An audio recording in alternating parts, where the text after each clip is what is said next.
कबीर। इतिहास जिन्हें कबीर दास के नाम से जानता है।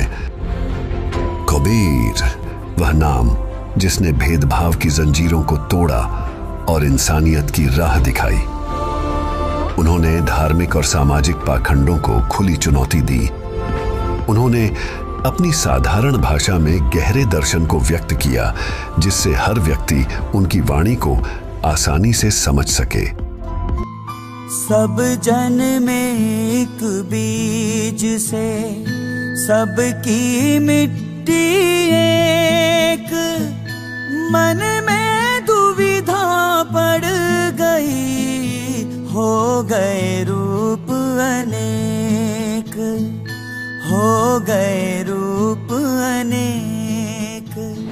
कबीर साहिब जी के दोहे हर व्यक्ति को अपनी ओर चुंबक की तरह खींच लेते हैं, चाहे वो व्यक्ति किसी भी जाति या मजहब का हो, पढ़ा लिखा हो या अनपढ़ हो। इतनी मिठास, इतना अपनापन। जैसे कबीर जी के दोहे शब्द नहीं बल्कि आत्मा की आवाज हो। यही कारण है कि आज सारी दुनिया कबीर जी की दीवानी है। गोविंदो खड़े काके लागो पाय, बलिहारी गुरु आपने गोविंद दियो बताए, कबीरा गोविंद दियो बताए। कबीर जी के वचनों में एक ऐसी शक्ति है जो न सिर्फ सुनने वालों को मंत्र मुग्ध कर देती है, बल्कि उसे एक नई दिशा भी दिखाती है। उनके दोहे आज भी हमारी जिंदगी का हिस्सा हैं और हमें सत्य की राह पर चलने की प्रेरणा देते हैं। आइए आज हम उस महान व्यक्तित्व जिसे कबीर कहते हैं, उनकी इस धरती पर गुजारे गए लम्हों के पन्नों को एक बार फिर पलट कर देखते हैं। कबीर वैद मुआ, रोगी मुआ, मुआ सब संसार, एक कबीरा नाम हुआ, जे नाही रोवन हार। आज दुनिया भर में चाहे जहां भी देखो, मानव जीवन के प्रेरणा स्रोत बने उन महापुरुष कबीर साहिब के गुणगान करते लोग थकते नहीं हैं। अगर आप मुझसे पूछेंगे पूरी इंडियन हिस्ट्री में अगर मुझे एक व्यक्ति के पैर छूने हो तो मैं कबीर दास को चुनूंगा। दुनिया की महानतम बड़ी से बड़ी यूनिवर्सिटीज आज संत कबीर की वाणी पर रिसर्च कर रही हैं। The miracle of Kabir Kabir का चमत्कार है कि वह हमें अपने दिल को प्याले की तरह खोलकर दिव्य प्रेम के लिए आमंत्रित करते हैं। यह बहुत ही सुंदर और प्रभावी तरीका है, क्योंकि यह सुखदायक है। वह प्यार जो हमें अपने माता पिता से भी नहीं मिला, तब हम फिर से अपने परम तत्व से जुड़ने लगते हैं। इसलिए मैं रोया। जब मैं यहाँ हूँ तो मैं काफी रो रहा हूँ।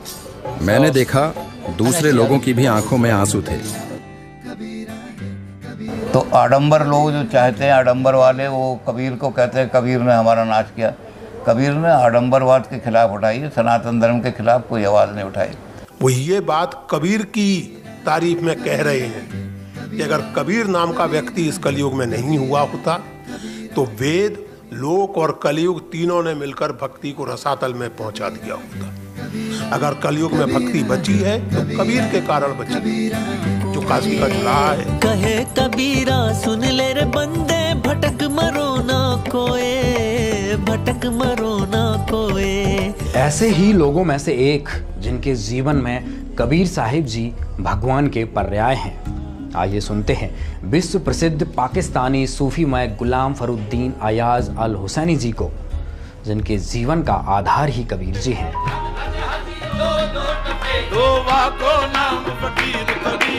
कबीर कहाँ से आए थे, किस इलाके से आए थे, ये मालूम है आपको? कबीर को बहुत गहराई से मैंने पढ़ा है, और मैंने न सिर्फ पढ़ा है बल्कि मैं कबीर से मिला हूँ, मैंने कबीर को देखा है, मैं कबीर को जानता हूँ। कबीर मेरा मजमून है, कबीर मेरा टॉपिक है, तो मैं कबीर के ऊपर कोई बार्गेनिंग करने को तैयार नहीं हूँ। कबीर जो हैं सिर्फ वाहिद हैं कि जो नंगी शमशीर है। कबीर ने कोई कंप्रोमाइज नहीं किया। कबीर ने जो देखा वो कहा, और जो सच देखा वो कहा, और सच के अलावा कुछ नहीं कहा। हद हद टपे सो औलिया और बेहद टपे सो पीर, हद हद टपे सो और बेहद टपे सो पीर, हद अनहद दोनों टपे सो वाको नाम फकीर कबीरा, वाको नाम फकीर कबीरा, वाको नाम फकीर। कबीर साहिब जी की वाणियों को संजो कर जो ग्रंथ बना उसको कबीर बीजक के नाम से जाना जाता है। जितना भी मैंने उसका अध्ययन किया उसमें उन्होंने अपनी वाणियों में वर्णित साखी शब्द और रमैनियों के रूप में जो एक सर्वोच्च शक्तिमान सच्चिदानंद घन ब्रह्म का जिक्र किया है वो अद्वितीय, अनन्य और अवर्णनीय है। दुनिया में जिसने कबीर को जिस रूप में भी जाना, कबीर जी उसी रूप में उसकी जिंदगी का आधार बन गए। वो साहित्यकारों के लिए कवि थे, सूफियों के लिए खुदा, संतों के भगवान थे, परंतु वे स्वयं अपनी वाणियों में सदैव जिस अनादि अनंत सर्वशक्तिमान पूर्ण ब्रह्म परमात्मा के बारे में दुनिया को चेताया करते थे, वे उससे दुनिया के सब लोग, मैं कहूँगा, अनभिज्ञ हैं। उस अलौकिक ज्ञान को उनके सिवाय दुनिया में कोई नहीं समझा पाया। जैसे उनकी एक वाणी है, एक राम दशरथ का बेटा, एक राम घट घट में लेटा, एक राम ने जगत पसारा, एक राम इन सब से न्यारा, चारों को छोड़ जो पंचम को ध्यावें, कहें कबीर वो हम तक आवे। तो ये जो पांचवें राम का जिक्र है, इस पांचवें राम का जिक्र साहेब कबीर के सिवाय दुनिया में कोई नहीं करता। इसका मतलब कोई ऐसा रहस्यमयी तत्व ज्ञान अवश्य है जो कबीर साहिब के सिवाय इस धरती पर ना तो किसी के पास था और ना किसी के पास है। वो हिंदी के पहले जन कवि हैं, महाकवि भी कहना चाहिए। हिंदी भाषा को एक साहित्य का दर्जा दिलाने वाले सबसे बड़े कवि कबीर ही हैं, सबसे पहले कवि। उससे पहले हिंदी को लोक भाषा माना जाता था, लेकिन कबीर जैसे कवि ऐसे थे जिन्होंने हिंदी को एक साहित्यिक भाषा का दर्जा दिलाया। वह भी ऐसी भाषा में जो सीधी सरल भाषा थी, और वह भाषा ऐसी हो गई कि आप देखें कि बहुत सारे संप्रदाय उसको धार्मिक उपदेश की तरह ग्रहण करते हैं। यहाँ तक कि गुरु ग्रंथ साहब जैसी कृति में भी सबसे ज़्यादा कबीर की वाणी। कबीर मेरी सिमरनी रसना ऊपर रामा, आद जुगादी सगल भगत ताको सुख विश्रामा। कबीर की कविताई में, उनकी शायरी में एक चुंबकत्व है, चुंबक वो खींचता है अपनी तरफ। ये कबीर की बहुत बड़ी खूबी है, और यही वजह है कि कबीर आज भी जिंदा है और न जाने कितने हजारों और लाखों साल भी जिंदा रहेंगे। आज हम चाहे दुनिया के किसी भी कोने में चले जाएं, कबीर साहिब जी और उनके द्वारा उस सर्वोच्च शक्तिमान परमात्मा के बारे में बताए गए ज्ञान की सुगंध दुनिया के हर कोने में बिखरी पड़ी है, और उससे कोई भी अपने आप को अछूता नहीं रख पाता। आइए सुनते हैं अमेरिका के प्रसिद्ध आध्यात्मिक विचारक और कवि रिचर्ड एगनबर्गर जी को। कबीर जी 15वीं सदी के एक बहुत सम्मानित भारतीय रहस्यवादी कवि और संत थे, जिनकी वाणियों ने हिंदू, मुसलमान और सिखों सहित सभी धर्मों के लोगों को प्रेरित किया। उनके बहुत सारे दोहे सिखों के पवित्र गुरु ग्रंथ साहिब में शामिल हैं। हालांकि उनके जन्म के बारे में विवरण अस्पष्ट है। ये तो पता है कि उनका पालन पोषण एक मुस्लिम परिवार में हुआ था, और बाद में वे हिंदू गुरु रामानंद के संपर्क में आए। एक स्वतंत्र विचारक की तरह उन्होंने हिंदू और इस्लाम दोनों के अनुयायियों द्वारा किए जाने वाले व्यर्थ और अर्थहीन अनुष्ठानों पर सवाल उठाया और समझाया कि सच्चा परमात्मा केवल उसी व्यक्ति के साथ है जो धर्म के मार्ग पर है, और वह पृथ्वी पर सभी प्राणियों को अपना ही समझते हैं। दुनिया के सभी बड़े बड़े साहित्यकार, इतिहासकार कबीर जी को भक्ति काल के सबसे प्रसिद्ध कवि के रूप में मानते हैं, संत शिरोमणि मानते हैं। यहाँ तक कि जब कबीर साहिब जी धरती पर आए थे, उस कालखंड को ही भक्ति युग के नाम से जाना जाता है। सभी साहित्यकार उनकी रचनाओं को भी अलौकिक मानते हैं और कबीर जी को सबसे महान मानते हैं। हालांकि उनके नाम का अर्थ ही होता है सर्वश्रेष्ठ, सबसे महान, सबसे सुंदर, सबसे ऊपर, जैसा कोई ना हुआ न होगा। सबसे बड़ी अहमियत तो मैं यह देखूंगा जो उस पूरे भक्ति आंदोलन की अहमियत है कि उन्होंने संन्यास पंथ का विरोध किया। उन्होंने कहा कि आप अपना काम करते हुए भी ईश्वर के नज़दीक जा सकते हैं। मन की भावना अच्छी होनी चाहिए और आपकी जीवन शैली सादी होनी चाहिए। आप कबीर जिंदगी भर कपड़ा बुनने का काम करते रहे, उन्होंने कभी भी काम करना छोड़ा नहीं। वास्तविकता में कबीर साहिब कौन हैं, जिनका जादू आज भी सारी दुनिया के सर पर चढ़कर बोल रहा है? उनके बिना सब अधूरा है। कवियों की कविताएं, संतों के सत्संग, भजन, गायन, हर जगह कबीर जी की जरूरत होती है। इसलिए हमें भी कबीर जी को पूरा जानने और समझने की जरूरत पड़ी कि ऐसी क्या बात है कबीर जी में जो उनसे कोई भी आज अछूता नहीं है। इसी सफ़र के तहत हमारी खोजबीन में हमें एक पुस्तक मिली, कबीर परमेश्वर। पुस्तक का शीर्षक ही झकझोर देने वाला था। इसमें स्वयं कबीर जी को परमेश्वर बताया गया है। 14वीं शताब्दी से लेकर 21वीं शताब्दी तक 600 वर्षों के इस कालखंड में हमें किसी भी व्यक्ति की ऐसी कोई रिसर्च नहीं मिली जो सार्वजनिक तौर पर कबीर जी को भगवान बता रहा हो। लेकिन इस पुस्तक में विभिन्न प्रमाणों के साथ 100% कबीर साहिब जी को भगवान होने का दावा किया गया है। आखिर ऐसा क्या लिखा है इस पुस्तक में, आइए जानते हैं। ज्येष्ठ मास की शुक्ल पूर्णमासी विक्रमी संवत 1455 सन 1398 सोमवार को भी ब्रह्म मुहूर्त का समय सूर्योदय से लगभग 1.5 घंटा पहले होता है। मैं स्नान करने के लिए जा रहे थे। नीमा रास्ते में भगवान शंकर से प्रार्थना कर रही थी कि हे दीनानाथ, आप अपने दासों को भी एक बच्चा बालक दे दो। आपके घर में क्या कमी है प्रभु? हमारा भी जीवन सफल हो जाएगा। दुनिया के व्यंग्य सुन सुनकर आत्मा दुखी हो जाती है। मुझ पापिन से ऐसी कौन सी गलती किस जन्म में हुई है जिस कारण मुझे बच्चे का मुख देखने को तरसना पड़ रहा है? हमारे पापों को क्षमा करो प्रभु, हमें भी एक बालक दे दो। यह कहकर नीमा फूट फूट कर रोने लगी। तब नीरू ने धैर्य दिलाते हुए कहा, हे नीमा, हमारे भाग्य में संतान नहीं है। यदि भाग्य में संतान होती तो प्रभु शिव अवश्य प्रदान कर देते। आप रो रो कर आंखें खराब कर लोगी। बालक भाग्य में है नहीं जो वृद्ध अवस्था में उंगली पकड़ लेता। आप मत रो, आपका बार बार रोना मेरे से देखा नहीं जाता। ये कहकर नीरू की आंखें भी भर आईं। इसी तरह प्रभु की चर्चा व बालक प्राप्ति की याचना करते हुए उसी लहर तारा तालाब पर पहुंच गए। प्रथम नीमा ने प्रवेश किया, पश्चात नीरू ने स्नान करने को तालाब में प्रवेश किया। सुबह का अंधेरा शीघ्र ही उजाले में बदल जाता है। जिस समय नीमा ने स्नान किया था उस समय तक तो अंधेरा था। जब कपड़े बदलकर पुनः तालाब पर उस कपड़े को धोने के लिए गई जिसे पहनकर स्नान किया था, उस समय नीरू तालाब में प्रवेश करके गोते लगा लगाकर मल मल कर स्नान कर रहा था। नीमा की दृष्टि एक कमल के फूल पर पड़ी जिस पर कोई वस्तु हिल रही थी। प्रथम नीमा ने जाना कोई सर्प है जो कमल के फूल पर बैठा अपने फन को उठाकर हिला रहा है। उसने सोचा, कहीं यह सर्प मेरे पति को न डस ले। नीमा ने उसको ध्यानपूर्वक देखा। वह सर्प नहीं है, कोई बालक था जिसने एक पैर अपने मुख में ले रखा था तथा दूसरे को हिला रहा था। नीमा ने अपने पति से ऊंची आवाज में कहा, देखिए जी, एक छोटा बच्चा कमल के फूल पर लेटा है, वह जल में डूब न जाए।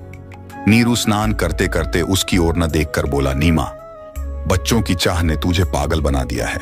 अब तुझे जल में भी बच्चे दिखाई देने लगे हैं। नीमा ने अधिक तेज आवाज में कहा, मैं सच कह रही हूं, देखो, सचमुच एक बच्चा कमल के फूल पर, वह रहा, देखो देखो। नीमा की आवाज में परिवर्तन व अधिक कसक देखकर नीरू ने उस ओर देखा जिस ओर नीमा हाथ से संकेत कर रही थी। कमल के फूल पर नवजात शिशु को देखकर नीरू ने आव देखा, न ताव झपटकर कमल के फूल सहित बच्चा उठाकर अपनी पत्नी को दे दिया। नीमा ने परमेश्वर कबीर जी को सीने से लगाया, मुख चूमा, पुत्रवत प्यार किया। जिस परमेश्वर की खोज में ऋषि मुनियों ने जीवन भर शास्त्राविधि विरुद्ध साधना की, उन्हें नहीं मिला, वही परमेश्वर भक्तमती नीमा की गोद में खेल रहा था। जिस शांतिदायक परमेश्वर को आनंद की प्राप्ति के लिए प्राप्त करने की इच्छा से साधना की जाती है, वही परमेश्वर नीमा के हाथों में सीने से लगा हुआ था।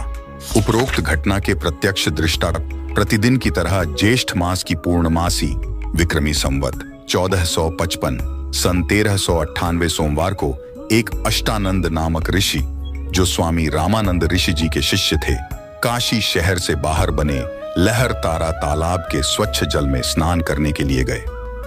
ब्रह्म मुहूर्त का समय था। ब्रह्म मुहूर्त का समय सूर्योदय से लगभग 1.5 घंटा पूर्व का होता है। ऋषि अष्टानंद जी ने लहर तारा तालाब में स्नान किया। वे प्रतिदिन वहीं बैठकर कुछ समय अपनी पाठ पूजा किया करते थे। ऋषि अष्टानंद जी ध्यान मग्न होने की चेष्टा कर ही रहे थे। उसी समय उन्होंने देखा कि आकाश से एक प्रकाश पुंज नीचे की ओर आता दिखाई दिया। वह इतना तेज प्रकाश था, उसे ऋषि जी की चर्म दृष्टि सहन नहीं कर सकी। जिस प्रकार आंखें सूर्य की रोशनी को सहन नहीं कर पाती, सूर्य के प्रकाश को देखने के पश्चात आंखें बंद करने पर सूर्य का आकार दिखाई देता है, उसमें प्रकाश अधिक नहीं होता। इसी प्रकार प्रथम बार परमेश्वर के प्रकाश को देखने से ऋषि जी की आंखें बंद हो गईं। बंद आंखों में शिशु को देखकर फिर से आंखें खोली। ऋषि अष्टानंद जी ने देखा कि वह प्रकाश लहरतारा तालाब पर उतर गया, जिससे पूरा सरोवर प्रकाशमान हो गया तथा देखते ही देखते वह प्रकाश जलाशय के एक कोने में सिमट गया। ऋषि अष्टानंद जी ने सोचा, यह कैसा दृश्य मैंने देखा? यह मेरी भक्ति की उपलब्धि है या मेरा दृष्टि दोष है? इसके विषय में गुरुदेव स्वामी रामानंद जी से पूछूंगा।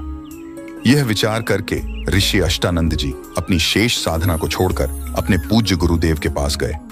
स्वामी रामानंद जी को सर्व घटनाक्रम बताकर पूछा, हे गुरुदेव, यह मेरी भक्ति की उपलब्धि है या मेरी कोई भ्रमणा है? मैंने प्रकाश आकाश से नीचे की ओर आते देखा, जिसे मेरी आंखें सहन नहीं कर सकी।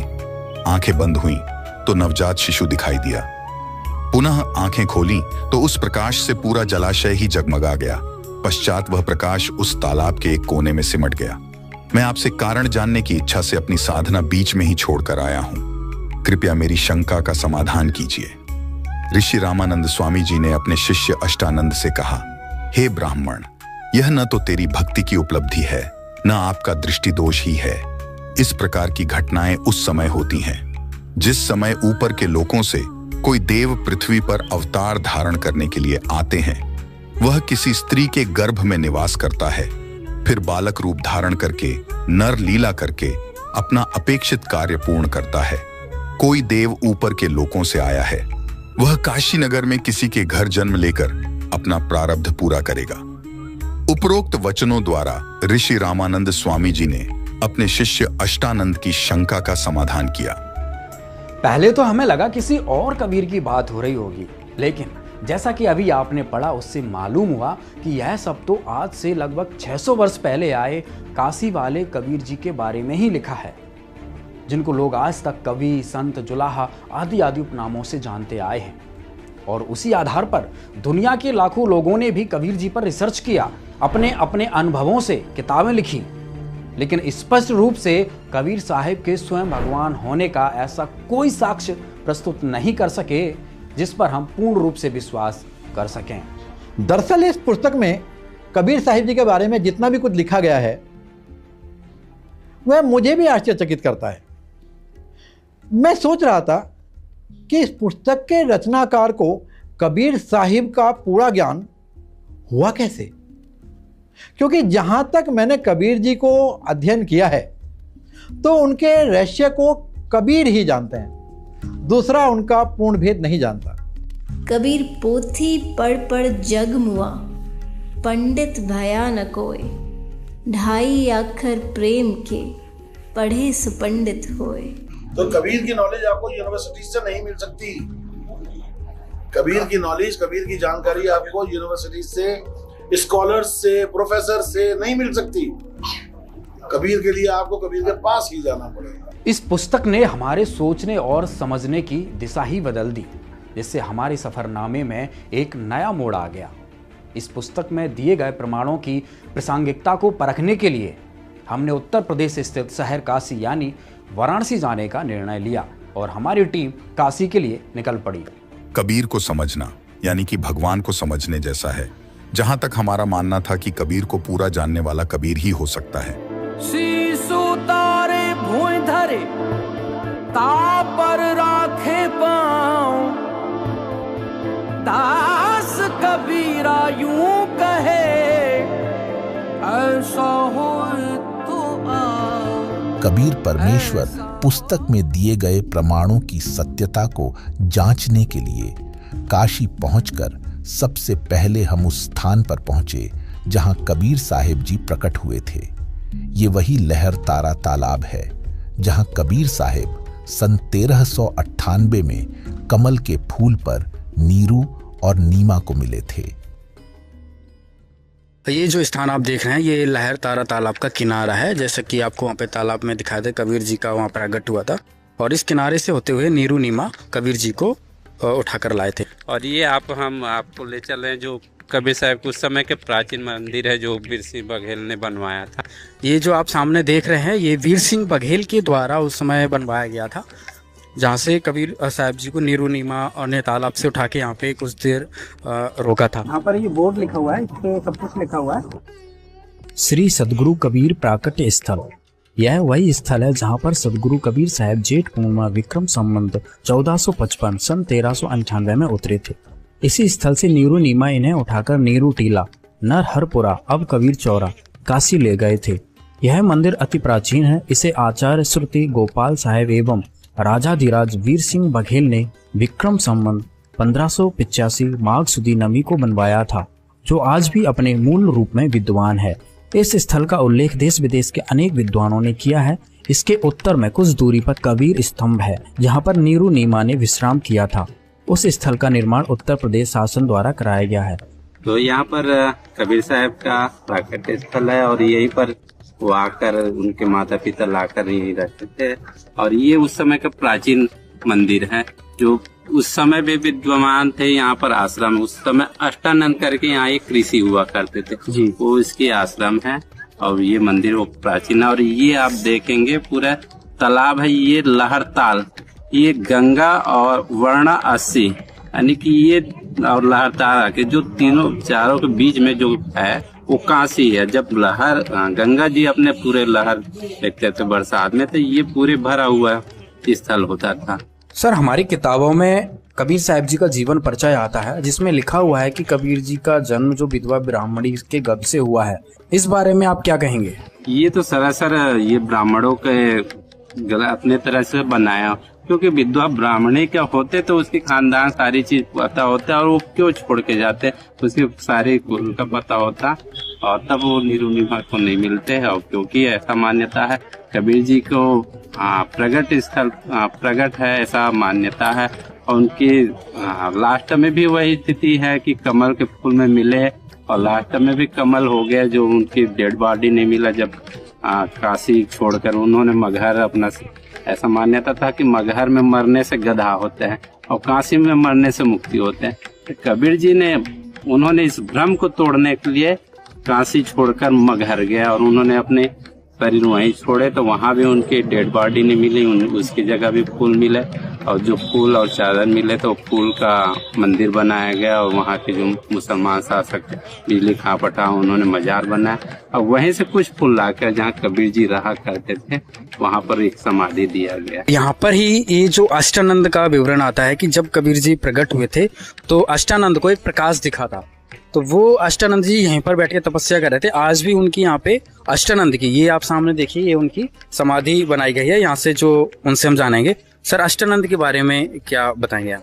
अष्टानंद जी उस समय जो ऐसा मान्यता था कबीर जी को देखते थे, वो उसकी एक तरह संरक्षक थे और वो यहाँ पर बैठते थे और बाद में उनकी ये समाधि यहाँ पर दिया गया।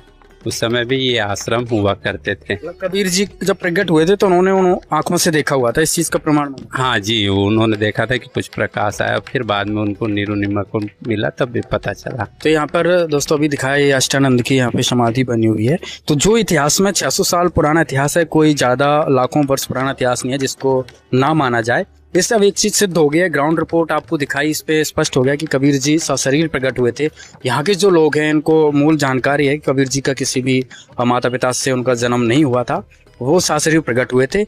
तालाब से किनारे से यहाँ पे नीरू नीमा लेके आए थे। उनकी यादगार में यहाँ पे वीर सिंह बघेल ने यह यादगार बनाई और इसी स्थान पर यहाँ पर अष्टानंद, जब कबीर जी का प्रकट हुआ, जब आसमान से प्रकाश का गोला एक आया तो अष्टानंद ने देखा था, तो यहाँ पे अष्टानंद की एक समाधि बनी हुई है। सर, कुछ लोगों का मानना है कि कबीर साहब जी का जन्म विधवा ब्राह्मणी से हुआ है, इस बारे में आप क्या कहेंगे?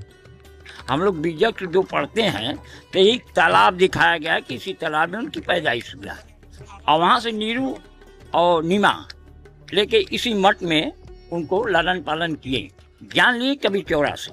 आपसे पहले ही कह चुके हैं, तुम लोग लिख देते हैं कि दंती है, लेकिन हम तो यही मानते कबीर साहब का जन्म जो कमल के फूल पर हुआ था। सच्चाई है सर, खाली फूलों पर ही अगर फूलों पर समाप्त हुए ना, फूलों से समाप्त हुए, जहाँ 2 फूल मिले। आप कबीर जी को क्या मानते हो? हम तो संत मानते हो, कवि मानते हो, सदगुरु मानते हो, भगवान मानते हो? दुनिया के सबसे बड़ा भगवान तो नहीं है, एकदम सच्चाई है। आज जो स्थिति लहरतारा की बनी हुई है, जो कि ओरिजिनल प्लेस कहा जाता है कि यहाँ पे कबीर जी को, तो इस बारे में क्या कहेंगे? पहले कितना बड़ा तालाब था, आप तो यहाँ पे शुरू से रह रहे हैं, तो यहाँ की क्या स्थिति थी वो बताइए एक बार। अब ये 7 किलोमीटर लंबा है तालाब है, अब सिकुड़ते उड़ते कब्जा होते होते अब 1.5 किलोमीटर बच गया है, 1 किलोमीटर। और कहा जाता है कि उनका जन्म लहरतारा में हुआ था, जो कि वो एक उनको कमल के फूल पे तालाब में पाया गया था। सदियों से काशी के लहरतारा तालाब के किनारे रहने वाले लोगों से हमने बातचीत की। उनके अनुसार कबीर साहिब स्वयं भगवान हैं, जो शिशु रूप बनाकर काशी में लहरतारा नामक तालाब में कमल के फूल पर प्रकट हुए थे। हम आपको याद दिला दें कि यह तालाब कबीर परमेश्वर नामक पुस्तक में दिए गए साक्ष्य को प्रमाणित करता है। नीरू नीमा लहरतारा तालाब से बालक रूप कबीर साहिब को कबीर चौरा लेकर चले गए, जिसको नीरू नीमा टीला नाम से भी जाना जाता है। सबसे पहले आपको वो जगह दिखाते हैं जहां नीरू नीमा ने कबीर जी का पालन किया। इस स्थान को नीरू नीमा टीला के नाम से जाना जाता है। कबीर साहिब जी की यहीं पर कुटिया थी। मिट्टी की कुटिया होने के कारण जीर्ण शीर्ण हो चुकी थी। अब पुनः इसी स्थान पर एक कुटिया यादगार के रूप में बनाई जा रही है। यह नीरू नीमा की समाधि स्थल है।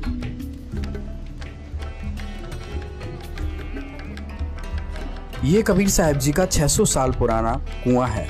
इसमें अभी भी मीठा जल है। आने जाने वाले लोग यहाँ पर इस कुएं के पानी से अपनी प्यास बुझाते हैं। ये इतिहास की वो यादें हैं जिनको कभी मिटाया या भुलाया नहीं जा सकता। वो सत्पुरुष थे, महापुरुष थे, और ऐसा महापुरुष थे जो कि लोगों को एक सृजनशीलता काम करते थे कि कबीर जी को हमारे तो भगवान है ही, क्योंकि वो तो एक अच्छे पथदर्शक है, तो मेरे लिए तो भगवान ही। कबीर साहिब जी के अप्रमाणित जन्म की झूठी अवधारणा और कमल के फूल पर प्राकट्य की सत घटना, ये सदा से उलझी इस गुत्थी को सुलझाने की यात्रा में आंखों देखे प्रमाणों की सच्चाई को आधार मानकर इस निष्कर्ष पर पहुंचे कि कबीर साहिब के स्वयं भगवान होने की बात को नकारा नहीं जा सकता, क्योंकि अभी तक के सफरनामे में मिले प्रमाणों से हमने पाया कि कबीर साहिब जी का जन्म नहीं हुआ था, वे कमल के फूल पर प्रकट हुए थे। इस अद्भुत घटना के साक्ष्य हमें मिल चुके हैं, जो हमें उनके दिव्य बालक रूप में प्रकट होने की लीला की पुष्टि करते हैं। इन पुख्ता प्रमाणों को और मजबूत करने के लिए हमने कबीर सागर का भी अध्ययन किया। इस अध्ययन में हमने यह जानने का प्रयास किया कि क्या कबीर साहिब जी ने अपनी रचनाओं में अपने जन्म को लेकर कुछ बताया है।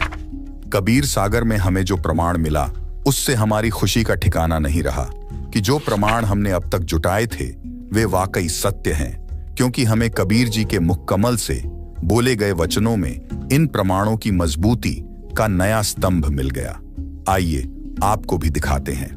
कबीर सागर अगम निगम बोध पृष्ठ 41। ना मेरा जन्म ना गर्भ बसेरा, बालक हो दिखलाया, काशी नगर जल कमल पडेरा, ता दुलाए न पाया। मात पिता मेरे कुछ नाही, ना मेरे घर दासी, जुल्हे का सुत आन कहाया, जगत करे मेरी आसी। 5 तत्व का दड़ नहीं मेरे, मैं जानू ज्ञान अपारा, सतस्वरूपी नाम साहिब का ओहे नाम हमारा। अदर दीप गगन गुफा में तानिज वस्तु सारा, तेरा ज्योत स्वरूपी अलख निरंजन दरता ध्यान हमारा। हाड चाम लहू ना मेरे, कोई जाने सतनाम उपासी, तारण तरण अभय पद दाता, मैं हूँ कबीर अविनाशी। कबीर सागर से प्राप्त प्रमाण इस बात की पुष्टि पूर्णतः करते हैं कि कबीर साहिब की दिव्यता और उनके उपदेशों की गहराई वास्तविक है। यह ग्रंथ हमें उनके जीवन और शिक्षाओं की सटीक जानकारी देता है, जिससे उनके भक्तों को विश्वास की मजबूती मिलती है और उनके भगवान होने के दावे को भी और भी पुख्ता आधार मिलता है। जितनी विस्मयकारी इस कबीर परमेश्वर नामक पुस्तक में कबीर साहिब जी के जन्म की जानकारी है, उनके इस पृथ्वी लोक को छोड़कर सतलोक गमन की घटना भी कुछ कम रहस्यमयी नहीं है। इस पुस्तक के अनुसार कबीर साहिब मगहर नामक स्थान से सशरीर अपने धाम सतलोक चले गए। उसके बाद इस भ्रम को तोड़ने के लिए कि जो मगहर में मरता है वह गधा बनता है और काशी में मरने वाला स्वर्ग जाता है। बंदी छोड़ कहते थे कि सही विधि से भक्ति करने वाला प्राणी चाहे वह कहीं पर प्राण त्याग दे, वह अपने सही स्थान पर जाएगा। उन नादानों का भ्रम निवारण करने के लिए कबीर साहिब ने कहा कि मैं मगहर में मरूंगा और सभी ज्योतिषी देख लेना कि मैं कहां जाऊंगा, नरक में जाऊंगा या स्वर्ग से भी ऊपर सतलोक में। कबीर साहिब ने काशी से मगहर के लिए प्रस्थान किया। बीर सिंह बघेला और बिजली खां पठान ये दोनों ही सतगुरु के शिष्य थे। बीर सिंह ने अपनी सेना साथ ले ली कि कबीर साहिब वहां पर अपना शरीर छोड़ेंगे। इस शरीर को लेकर हम काशी में हिंदू रीति से अंतिम संस्कार करेंगे। यदि मुसलमान नहीं मानेंगे तो लड़ाई करके शव को लाएंगे। सेना भी साथ ले ली। अब इतनी बुद्धि है हमारी। हर रोज शिक्षा दिया करते कि हिंदू मुसलमान दो नहीं हैं। अंत में फिर वही बुद्धि। उधर से बिजली खां पठान को पता चला कबीर साहिब यहाँ पर आ रहे हैं। बिजली खां पठान ने सदगुरु तथा सर्व आने वाले भक्तों तथा दर्शकों की खाने तथा पीने की सारी व्यवस्था की और कहा कि सेना तुम भी तैयार कर लो, हम अपने पीर कबीर साहिब का यहाँ पर मुसलमान विधि से अंतिम संस्कार करेंगे। कबीर साहिब के मगहर पहुंचने के बाद बिजली खां ने कहा कि महाराज जी स्नान करो। कबीर साहिब ने कहा कि बहते पानी में स्नान करूंगा। बिजली खान ने कहा कि सदगुरु देव यहाँ पर साथ में एक आमी नदी है, वह भगवान शिव के श्राप से सूखी पड़ी है, उसमें पानी नहीं है। जैसी व्यवस्था दास से हो पाई है पानी का प्रबंध करवाया है, लेकिन संगत बहुत आ गई। नहाने की तो बात बन नहीं पाएगी। पीने का पानी पर्याप्त मात्रा में बाहर से मंगवा रखा है। कबीर साहिब ने कहा कि वह नदी देखें कहां पर है। उस नदी पर जाकर साहिब ने हाथ से ऐसे इशारा किया था जैसे यातायात ट्रैफिक का सिपाही रुकी हुई गाड़ियों को जाने का संकेत करता है। वह आमी नदी पूरी भरकर चल पड़ी। यह आमी नदी वहां पर अभी भी विद्यमान है। सबने जय जयकार की। साहिब ने कहा कि एक चद्दर नीचे बिछाओ, एक मैं ऊपर ओढ़ूंगा, क्योंकि वे तो जानी जान थे। कहने लगे कि ये सेना कैसे ला रखी है तुमने। अब बिजली खां पठान और बीर सिंह बघेला आमने सामने खड़े हैं। उन्होंने तो मुंह लटका लिया और बोले नहीं। वे दूसरे हिंदू और मुसलमान बिना नाम वाले बोले कि जी हम आपका अंतिम संस्कार अपनी विधि से करेंगे। दूसरे कहते हैं कि हम अपनी विधि से करेंगे। चढ़ा ली बाहें, उठा लिए हथियार तथा कहने लगे कि आ जाओ। कबीर साहिब ने कहा कि नादानों, क्या मैंने यही शिक्षा दी थी 120 वर्ष तक। इस मिट्टी का तुम क्या करोगे? चाहे फूंक दो या गाड़ दो, इससे क्या मिलेगा? तुमने क्या शिक्षा ली मेरे से? सुन लो, यदि झगड़ा कर लिया तो मेरे से बुरा नहीं होगा। वे जानते थे कि ये कबीर साहिब परम शक्ति युक्त हैं। यदि कुछ कह दिया तो बात बिगड़ जाएगी। शांत हो गए, पर मन में यही थी कि शरीर छोड़ने दो, हमने तो यही करना है। वे तो जानी जान थे। उस दिन गृह युद्ध शुरू हो जाता, सत्यानाश हो जाता यदि साहेब अपनी कृपा न बख्शते। कबीर साहिब ने कहा कि एक काम कर लेना, तुम मेरे शरीर को आधा आधा काट लेना, परंतु लड़ना मत। ये मेरा अंतिम आदेश सुन लो और मानो। इसमें जो वस्तु मिले उसको आधा आधा कर लेना। महीना माघ शुक्ल पक्ष, तिथि एकादशी, विक्रमी संवत 1500 पिछेत्र सन 1518 को कबीर साहिब ने एक चद्दर नीचे बिछाई और एक ऊपर ओढ़ ली। कुछ फूल कबीर साहिब के नीचे वाली चद्दर पर 2 इंच मोटाई में बिछा दिए। थोड़ी सी देर में आकाशवाणी हुई कि मैं तो जा रहा हूं सतलोक में, स्वर्ग से भी ऊपर। देख लो चद्दर उठाकर, इसमें कोई शव नहीं है। जो वस्तु है वे आधी आधी ले लेना, परंतु लड़ना नहीं। जब चद्दर उठाई तो सुगंधित फूलों का ढेर शव के समान ऊंचा मिला। बोलो सतगुरु देव की जय। बीर देव सिंह बघेल और बिजली खां पठान एक दूसरे के सीने से लगकर ऐसे रोने लगे जैसे कि बच्चों की मां मर जाती है। फिर तो वहां पर रोना धोना मच गया। हिंदू और मुसलमानों का प्यार सदा के लिए अटूट बन गया। एक दूसरे को सीने से लगाकर हिंदू और मुसलमान रो रहे थे। कहने लगे कि हम समझे नहीं। ये तो वास्तव में अल्लाह आए हुए थे और ऊपर आकाश में प्रकाश का गोला जा रहा था। बोलो सदगुरु देव की जय सत साहेब।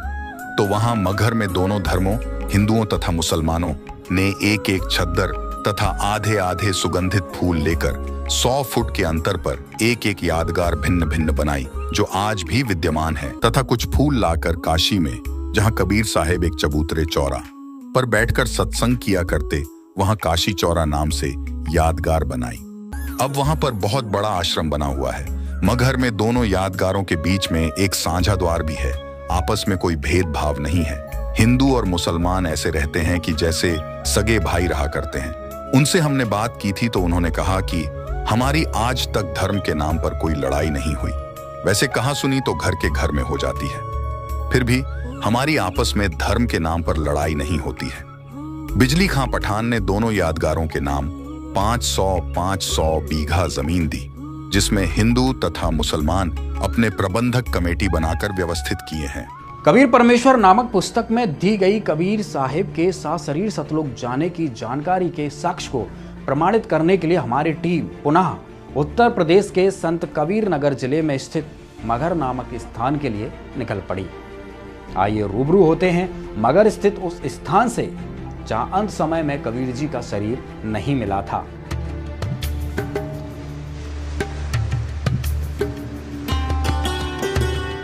यह समाधि स्थल का मुख्य द्वार है। यहाँ से गुजरते हुए समाधि स्थल पर पहुँचते हैं।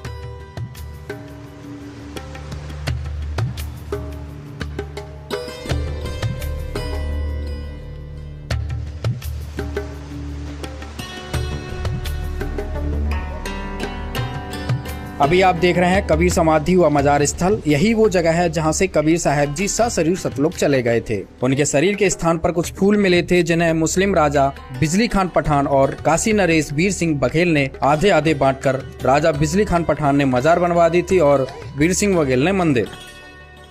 ये आप देख रहे हैं मस्जिद, जो कि मुस्लिम राजा ने आधे फूल लेकर कबीर साहब जी की यादगार बनवाई थी।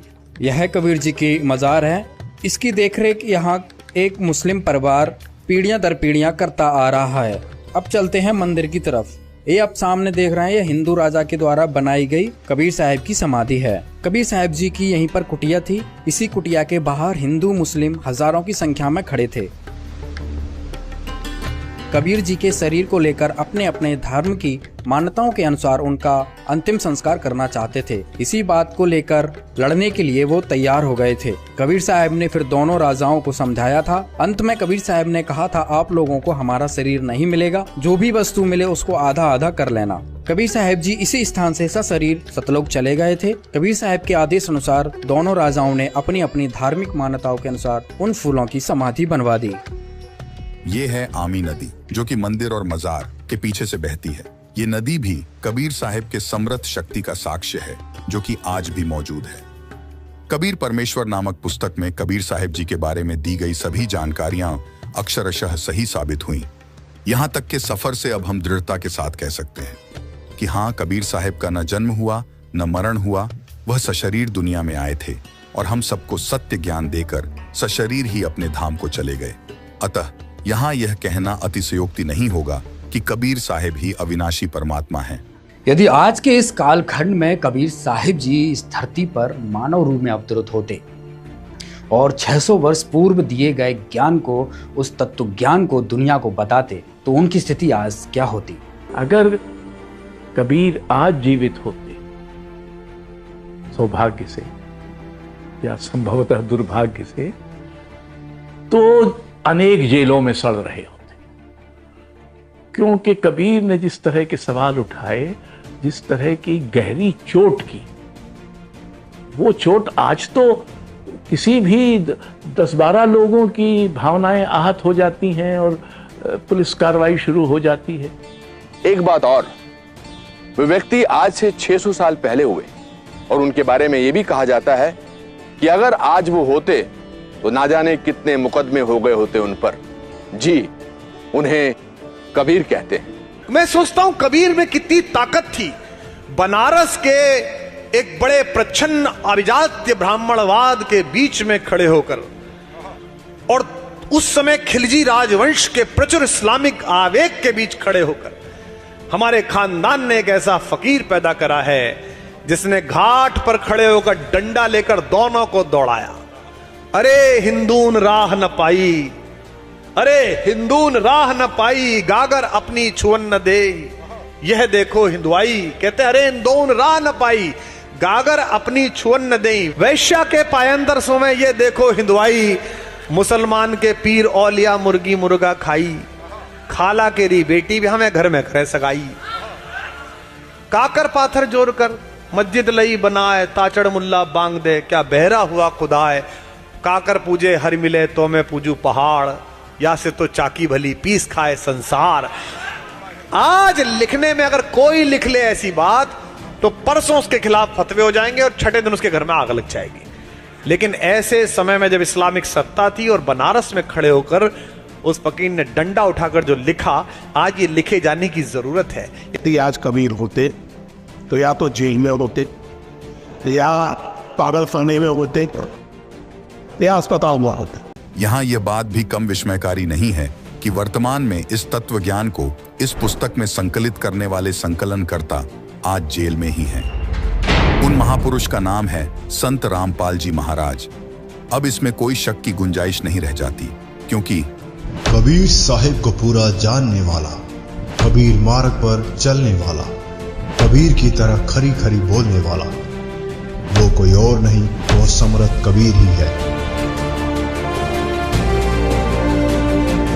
आज संत रामपाल जी महाराज को करोड़ों लोग कबीर साहिब के अवतार के रूप में पूज रहे हैं।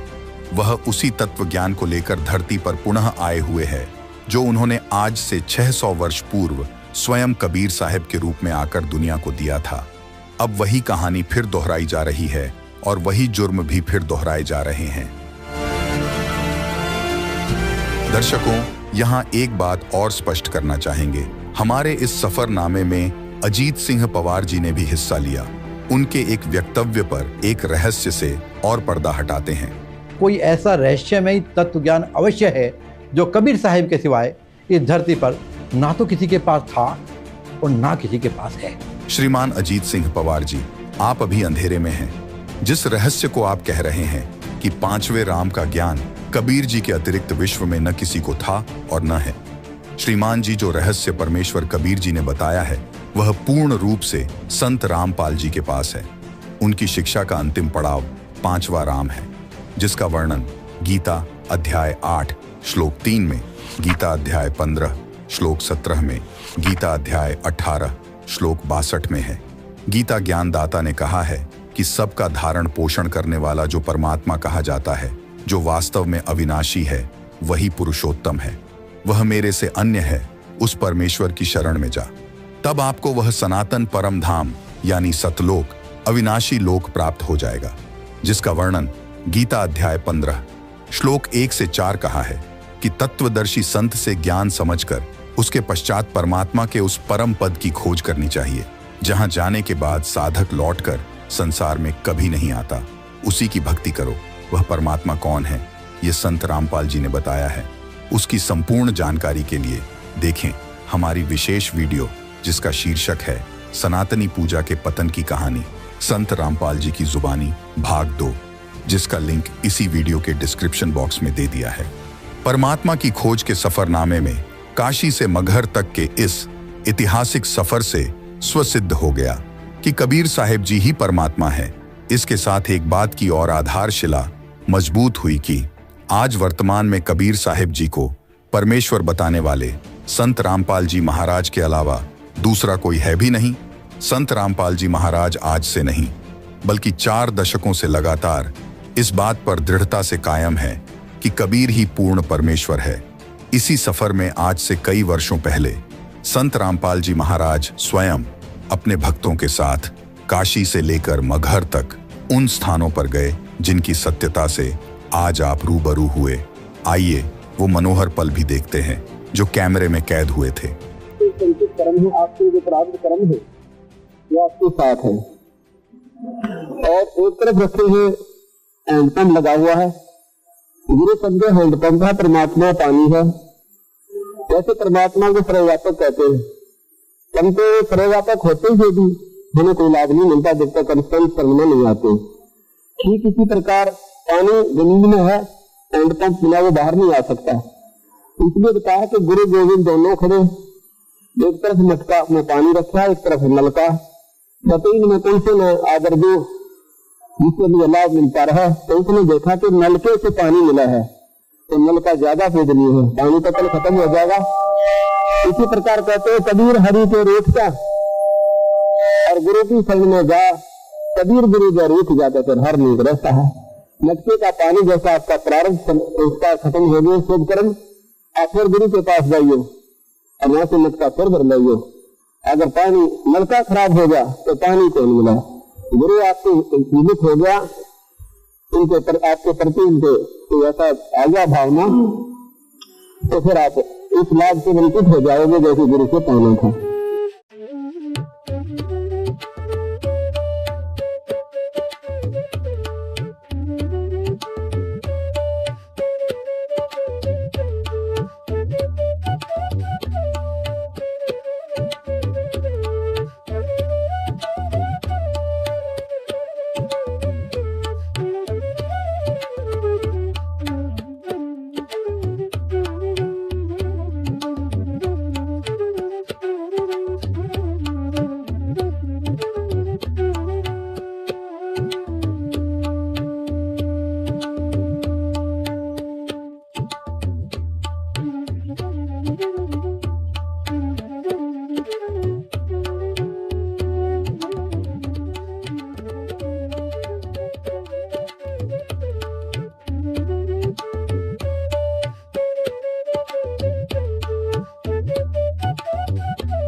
जब स्वामी रामानंद जी ने कबीर साहिब जी को अपने गुरु रूप में स्वीकार किया, तब रामानंद जी के सभी ब्राह्मण शिष्य उनसे विमुख हो गए थे। केवल अष्टानंद जी ही उनके साथ रह गए थे। इसी कारण से इस स्थान पर केवल 3 मूर्तियां स्वामी रामानंद जी, अष्टानंद जी और कबीर साहिब की यादगार के रूप में विद्यमान हैं। ये वो स्थान है गंगा का किनारा जहाँ पर पूज्य स्वामी रामानंद जी महाराज स्नान के लिए यहाँ पर ब्रह्ममुहूर्त में आया करते थे। एक दिन बंदी छोड़ कबीर साहब यहाँ पर एक छोटे से बच्चे का रूप बनाकर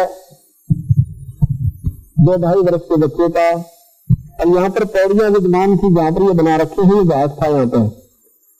यादाश्त वास्ते इन्होंने ये सारा संतों ने अपना ये तय करना पड़ा कि कहीं इनकी यथार्थता गुम न हो जाए, आने वाले समय में पहचान न रहा है। ये सच्चाई आपके सामने होगी। यहाँ पे हो सकता है कोई नहीं सोचता वैसे झूठ बोलते होंगे, किसी ने देखा है। आपकी तुलसी भी तो इस बात को प्रमाणित करती जाएंगी कि हमारे माता पिता, हमारे दादे परदादे गए थे और ये बता के गए थे हम अच्छा देव का 100 सत्य। ये सतगुरु की यथार्थता आगे और हजारों का घर करेगी। जो खोज के बात की इजाजत हम देख पाएगा यहाँ पर, फिर अगले गुंजाइश नहीं रहती सच्ची बात को झूठ को उनकी। यही कारण है कि हमारे कबीर पंथ को उगरने दिया लोगों ने। क्यों नहीं उगरने दिया? क्योंकि इनके जो यथार्थ चीजें थी वो स्वीकार नहीं हुई। अब हमारे सामने बंदी छोड़ का पूरा प्रमाण है, जहाँ वो प्रगट हुए, जहाँ उनका लाली पालन और नीलाकरी व देखा है, जहाँ दीक्षाली वो देखी। अब चलेंगे वहां पर मगहर में, जहाँ पर उनकी अंतिम यात्रा थी, और जहाँ से अपने सतलोक को 120 वर्ष तक अनजान आत्माओं को चेता कर अपने स्वदेश को सशरीर लौट गए। वहां पर उनके फूल पाए थे, भारत का शरीर भी मिला। बोल सतगुरु देव।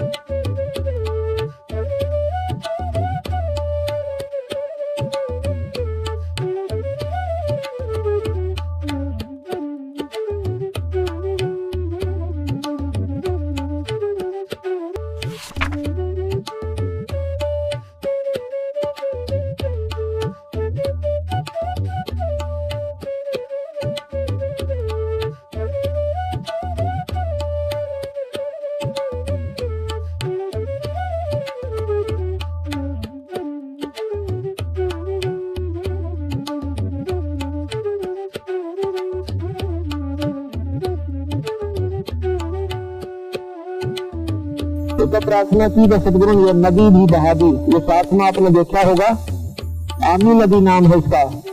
ये पूर्ण रूप से 15 मिनट के अंदर ऐसे बरका आ गई जैसे कि बाढ़ का पानी आ गया। तो बहुत सुंदर पानी, पूर्ण परमात्मा बंदीश्वर भगवान कबीर साहब है। आप मजहर में जो देख रहे हो, उसके बाद महाराज ने शरीर छोड़ना चाहा और उनके झगड़े को देख करके सतगुरु ने कहा कि भाई लड़ियो मत ना, इसमें कुछ नहीं पाया, ये एक चादर नीचे बिछाऊंगा एक ऊपर, बीच में जो वस्तु में लगा दिया कर देना, मेरा शरीर नहीं होगा। और इस समय कौन सोचा इस बातों को कि परमात्मा थी। तो थोड़ी देर के बाद और ऊपर आकाश से आकाशवाणी करी कि देखो भैया मैं जा रहा हूँ। ऊपर देखा तो एक प्रकाश का गोला आकाश को जा रहा है और चादर उठाकर देखो है तो सुगंधित फूल पाए। एक चादर हिंदुओं ने, एक मुसलमानों ने आगे आगे फूल लेकर यहाँ पर मजार बना दी मुसलमान भाइयों ने, और कुछ फूलों का अंश यहाँ पर गाड़ के दूर सिंह बघेला ने यहाँ पर ये मंदिर बनवा दिया, सतकबीर समाधि। की नाम अगर पियाना सतगुरु की नाम अगर पियाना हो, दोनों दीन चले संग जाकर वो हिंदू मुसलमाना हो। मुक्ति खेत को छाड़ चले हैं तज काशी अस्थाना हो, मुक्ति खेत को छोड़ चले हैं तज काशी अस्थाना हो। साहसिक अंदर कदम लेते हैं, साहसिक अंदर कदम लेते हैं बादशाही सुल्ताना हो। कि नाम अगर दोनों दीन संग चले संग जाके हिंदू मुसलमाना हो, दोनों दीन चले संग जाके हिंदू मुसलमाना हो। की नाम अगर पियाना सतगुरु की नाम अगर पियाना सतगुरु की नाम अगर पियाना हो, दोनों दीन चले संग जाके हिंदू मुसलमाना हो, दोनों दीन चले संग जाके मुसलमाना हो। चार वेद के वक्ता संग हैं वो खोजी बड़े बयाना हो, सालग राम सुरत सेवे वो ज्ञान समुद्र दाना हो। सट दर्शन जाके संग चाले वो गावत वाणी नाना हो, अपना अपना इष्ट संभाले वो बचे पोथी पाना हो। चादर फूल बिछाए सतगुरु जो देख सकल जिहाना हो, चार दाग से रहत जुलती वो अवगत अलख अमाना हो। वीर सिंह बघेला करे बीनती वो बिजली खान पठाना हो, दो चादर बख्शीश करी है दीना यो परवाना हो। नूर नूर नूर निर्गुण पद मेला ये देख बहे हैराना हो, पद लो नीन बहे अविनाशी पाए न पाए पिंड न प्राना हो। शब्द स्वरूप साहेब साहेब सर्वंगी शब्द शब्द समाना हो, दास गरीब कबीर अरस में उसकी फर्क धवज निशाना हो। बंदी छोड़का वो एक प्रमाणिक स्थान है कि जहाँ पर दोनों धर्म बड़े प्रेम के साथ आदर के साथ रहते हैं और आपस में सदगुरु के प्रति उनका कोई दुर्भाव नहीं है, उनको सच मानते हैं। जो बातें हमने आपको बताई बोल सतगुरुदेव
उस परम पिता परमेश्वर परम पूज्य कबीर जी, जो एक जुलाहा जाति में, एक झोंपड़ी में रहने वाला, एक धोती लंगोटी में रहने वाला, और उसको भगवान मानना बालकों का खेल है, लेकिन वो परमात्मा हैं और थे और रहेंगे, क्योंकि हम समझ नहीं सके। अब उसको कोई परमात्मा मान सकता है? जब दास ने प्रारंभ में कहना शुरू किया तो लोग मजाक किया करते थे कि देख यो भी दानक हो गया। अरे भले हुए कृति, हम तो लेट हो गए दानक होने में, हमने तो पहले होना चाहिए था जब पता लग जाता था। कहने का भाव ये था कि दानक का अर्थ है कबीर पंथी। उस कबीर पंथ परमात्मा परमेश्वर के द्वारा दिए हुए वे ऑफ वर्शिप पे, उस रास्ते पर चलने वाले तो हमने पहले बन जाना चाहिए था। हमारे दादे परदादों ने बन जाना चाहिए था। वह भूत बने फिरे नकली संतों और पंथों, इन गुरुओं के शास्त्र विरुद्ध ज्ञान को सुन सुनकर। तो कहने का भाव ये पुण्यात्मा, शास्त्र विरुद्ध साधना करने से हम बहुत हानि उठा चुके हैं। उस दानक जुलाहे कबीर जी को और भगवान मानना, ये भी एक 8वां जुबा के 10वां जुबा समझ लियो, लेकिन वो भगवान है ही। हमारे ना मानने से उनकी वो प्रभुता समाप्त नहीं हो सकती, क्योंकि हम नहीं पहचान पा रहे लाल है, ये हमें विश्वास नहीं हो पा रहा। तो ये हमारी बाल बुद्धि का ही परिणाम है। लाल तो इतनी ही कीमत रखता है, वो लाल है, वो पूर्ण परमात्मा है, और वहाँ लीला करने के लिए सह शरीर आए थे, सह शरीर चले गए थे, और पूरा ज्ञान उन्होंने हमें बताया आकर के, जो दास आपको बता रहा। आज के सफरनामे में हमने उस सच्चाई को उजागर की जो अब तक लोगों के बीच अधूरी थी। कबीर जी के नाम पर विश्व प्रसिद्धि प्राप्त करने वाले बुद्धिजीवियों ने गोलमोल बातों से दुनिया को भ्रमित किया, पूर्ण सत्य की ओर नहीं ले जा पाए। किंतु आज आपको यह समझ में आ गया होगा कि कबीर साहब वास्तव में कौन हैं, जिनका नाम लेने से रोम रोम पुलकित हो उठता है, आत्मा प्रफुल्लित हो उठती है। और ऐसा हो भी क्यों ना, ये भी राज अब समझ आया कि आखिर क्यों कबीर साहब की वाणियां हर किसी को अपनी ओर आकर्षित कर लेती हैं। क्योंकि कबीर साहब ही सभी प्राणियों के जनक हैं, परम पिता हैं, सभी की आत्मा को उत्पन्न करने वाले परमात्मा हैं। कबीर साहब की पूर्ण पहचान का सफरनामा हमारा संपूर्ण हुआ। धन्यवाद।